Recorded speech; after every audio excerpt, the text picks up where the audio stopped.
Good morning students. Science में आज हम चैप्टर नंबर 13 के डिफरेंस बिटवीन करेंगे। देखिए, दो दे रखे हैं आपको। फर्स्ट है natural and artificial magnets, second है magnetic and non magnetic substances. Natural और आर्टिफिशियल मैग्नेट में क्या डिफरेंस होता है? Natural magnets are lodestone और लीडिंग स्टोन। लोड स्टोन और लीडिंग स्टोन को हम नेचुरल मैग्नेट कहते हैं, और जो आर्टिफिशियल मैग्नेट्स होते हैं वो मैन मेड मैग्नेट्स होते हैं। These have weak magnetic strength. इनकी मैग्नेटिक स्ट्रेंथ कमज़ोर होती है, वीक होती है। These have stronger magnetic strength in comparison to natural magnet. इनकी नेचुरल मैग्नेट के तुलना में ज़्यादा अच्छी मैग्नेटिक स्ट्रेंथ होती है। फिर सेकंड डिफरेंस बिटवीन है magnetic substances and non magnetic substances. Magnetic substance are attracted by the magnet. ये वो सब्सटेंस होते हैं जो मैग्नेट की तरफ अट्रैक्ट होते हैं, और नॉन मैग्नेटिक वो हो जाएंगे जो मैग्नेट की तरफ अट्रैक्टेड नहीं होते। एग्जाम्पल की बात करें मैग्नेटिक की तो आयरन, कोबाल्ट और निकल, और नॉन मैग्नेटिक में aluminium, copper, plastic non magnetic हो जाएंगे। नेक्स्ट आता है give reason. Repulsion but not attraction is a sure test of magnetisation. Repulsion but attraction नहीं है मैग्नेटाइजेशन का श्योर टेस्ट। बस रिपल्शन जो है वही मैग्नेटाइजेशन का श्योर टेस्ट है। ऐसा क्यों? क्योंकि हमने पढ़ा था कि जो अट्रैक्शन है वो अपोजिट पोल ऑफ मैग्नेट के बीच में होता है ना। अगर वन पोल मैग्नेट है और दूसरा अनमैग्नेटाइज्ड बार है आयरन की, तो उनके बीच में भी अट्रैक्शन हो जाएगा। लेकिन जो रिपल्शन है वो सिर्फ और सिर्फ मैग्नेट के अपोजिट पोल जो रिपल्शन है वो सिर्फ और सिर्फ मैग्नेट के सिमिलर पोल के बीच में होता है, जबकि जो अट्रैक्शन होता है वो मैग्नेट के अपोजिट पोल के बीच में भी हो सकता है, और आयरन और अनमैग्नेटाइज्ड जो सब्सटेंस है कोई भी, उनके और मैग्नेट के बीच में भी हो सकता है। ठीक है, इसलिए रिपल्शन ट्रू टेस्ट हो जाएगा मैग्नेट का। फिर आप देखिए second give reason to store magnetic keepers are use. Magnet को स्टोर करके रखने के लिए मैग्नेटिक कीपर का यूज़ करा जाता है। क्यों? क्योंकि मैग्नेट जो है वो कुछ टाइम के बाद में वीक हो जाते हैं अगर उनके पोल्स को फ्रीली छोड़ दिया जाए तो। इसलिए मैग्नेटिक कीपर्स का यूज़ मैग्नेट को सेफली स्टोर करने के लिए हम करते हैं। फिर आप देखिए third give reason magnetic pole always exist in pair. Magnetic poles हमेशा पेयर के अंदर ही रहते हैं। तो इसका ये बात क्या है? एकदम सही है कि मैग्नेट के अंदर दो पोल होते हैं और वो हमेशा पेयर में ही रहते हैं। वो कभी भी इंडिपेंडेंटली एग्जिस्ट कर ही नहीं सकते। अगर कोई बार मैग्नेट टूट भी जाए दो पीसेस के अंदर, तो हर एक पीस एक होल मैग्नेट की तरह बिहेव करने लगता है और उसके ऊपर दो मैग्नेट पेयर्स के अंदर वापस से प्रोड्यूस हो जाते हैं।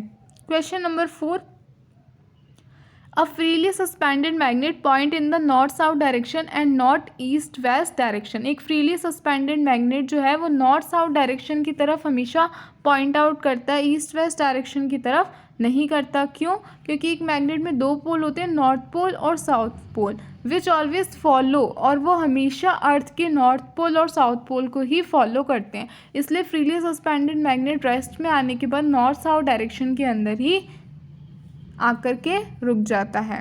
फिर आप देखिए इसके very short answer type question. What is a magnet? Magnet क्या है? देखिए मैग्नेट क्या है। Magnet is a object that attract material like iron, cobalt and निकल। मैग्नेट एक ऐसा ऑब्जेक्ट है जो अपनी तरफ आयरन, कोबाल्ट, निकल जैसे मैग्नेटिक मटेरियल्स को अट्रैक्ट करता है। फिर सेकंड क्वेश्चन में पूछा है कि मैग्नेटिक सब्सटेंस क्या है? वो सब्सटेंस जो कि स्ट्रॉन्गली मैग्नेट की तरफ अट्रैक्ट होते हैं और जिनको हम आर्टिफिशियली मैग्नेट के अंदर कन्वर्ट भी कर सकते हैं, उन्हें हम मैग्नेटिक सब्सटेंसेस कहते हैं। फिर आप देखो third question, define the term non magnet. Non magnetic substance कौन से होते हैं ये आपको डिफाइन करना है। Non magnetic substance are those substance which neither attracted by a magnet not be converted into artificial magnet. Non magnetic substance वो होते हैं जो ना तो मैग्नेट की तरफ अट्रैक्ट होते हैं और ना ही वो आर्टिफिशियल मैग्नेट के अंदर कन्वर्ट हो सकते हैं। फिर देखिए fourth part, how many poles does a magnet have. एक मैग्नेट में कितने पोल्स होते हैं? तो देखिए मैग्नेट के अंदर कितने पोल्स होते हैं? मैग्नेट के अंदर 2 पोल्स होते हैं, एक नॉर्थ पोल और एक साउथ पोल। फिर नेक्स्ट क्वेश्चन देखिए, name two characteristic property of a magnet. एक मैग्नेट की दो जो प्रॉपर्टी होती है, मेन प्रॉपर्टी, वो बताइए। एक होती है अट्रैक्टिव प्रॉपर्टी और दूसरी होती है डायरेक्टिव प्रॉपर्टी। ठीक है। फिर नेक्स्ट क्वेश्चन में आपसे पूछा, what are the two types of a magnet. एक मैग्नेट के जो दो टाइप होते हैं वो आपको बताना है। तो मैग्नेट दो तरीके के हो सकते हैं, एक नेचुरल मैग्नेट हो सकता है, एक आर्टिफिशियल मैग्नेट हो सकता है। नेक्स्ट क्वेश्चन देखेंगे, short answer type question. State the important property of a magnet. एक मैग्नेट की जो इम्पॉर्टेंट प्रॉपर्टीज़ है वह आपको बतानी है, और मैग्नेटिज्म की स्टडी वो इम्पॉर्टेंट क्यों है इस बात को भी बताना है। तो देखो आप, मैग्नेट की दो प्रॉपर्टी कौन सी है, एक तो ये कि वो आयरन के स्मॉल पीसेस को अपनी तरफ अट्रैक्ट करता है, और दूसरा वो डायरेक्टिव होता है। जब भी फ्रीली हम मैग्नेट को सस्पेंड करेंगे तो वो हमेशा नॉर्थ साउथ डायरेक्शन के अंदर ही पॉइंट करेगा। फिर मैग्नेट की स्टडी क्यों की जाती है, क्योंकि जो मैग्नेट है उसका अलग अलग प्लेसेस पर अर्थ के ऊपर डायरेक्शन फाइंड करने में यूज़ किया जाता है। इसके अलावा कोई भी इलेक्ट्रॉनिक आइटम है जैसे computer, television, MP3 player, music system, इनके अंदर भी मैग्नेट का यूज़ किया जाता है। इसलिए मैग्नेट की स्टडी करना इम्पॉर्टेंट है, ताकि हम उसके यूजेस को और उसके फंक्शन को, जो भी आइटम हम यूज़ करते हैं उसमें हम अच्छी तरीके से उनके काम को समझ सकें। ठीक है। फिर नेक्स्ट क्वेश्चन देखिए आप, नेक्स्ट क्वेश्चन में पूछा है, state the characteristic of a magnet. आप मैग्नेट के कैरेक्टरिस्टिक बताइए। पोल बताने हैं आपको मैग्नेट के कौन कौन से होते हैं, और हम उसकी पोलरिटी को कैसे पता लगा सकते हैं, उसके पोल को आइसोलेट कैसे कर सकते हैं। ठीक है, तो इसका आंसर हो जाएगा,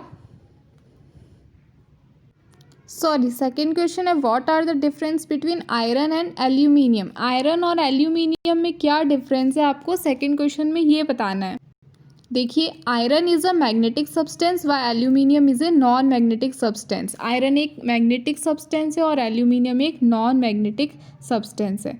फिर थर्ड क्वेश्चन देखिए, शॉर्ट का, one precaution you should always take while handling a magnet is not to drop it. Why. एक प्रिकॉशन जब भी हम मैग्नेट को हैंडल करते हैं तो ये ध्यान रखना पड़ता है कि वो नीचे ना गिरे। क्यों? क्योंकि जब भी मैग्नेट ऊपर से एक सर्टेन हाइट से गिरता है तो ड्रॉप होने के बाद में वो अपनी प्रॉपर्टी को लूज़ कर देता है। Question number fourth, how can a magnet lose its property, right any 3 ways of losing it. आपको ये बताना है कि मैग्नेट अपनी प्रॉपर्टी कैसे लूज़ कर देता है। कोई भी 3 तरीके बताने हैं जिसकी वजह से मैग्नेट अपनी प्रॉपर्टी को लूज़ करता है। सबसे पहला आ जाएगा बाय हैमरिंग द मैग्नेट। जब भी मैग्नेट को हैमर किया जाता है तब heating the magnet above a certain temperature, किसी निश्चित तापमान पर अगर मैग्नेट को हीट किया जाता है तब वो अपनी प्रॉपर्टी को लूज़ कर देता है। और dropping a magnet from certain height, अगर किसी निश्चित हाइट से मैग्नेट को गिराया जाए, पर्टिकुलर हाइट से मैग्नेट को गिराया जाए तो वो अपनी प्रॉपर्टी को लूज़ कर देगा।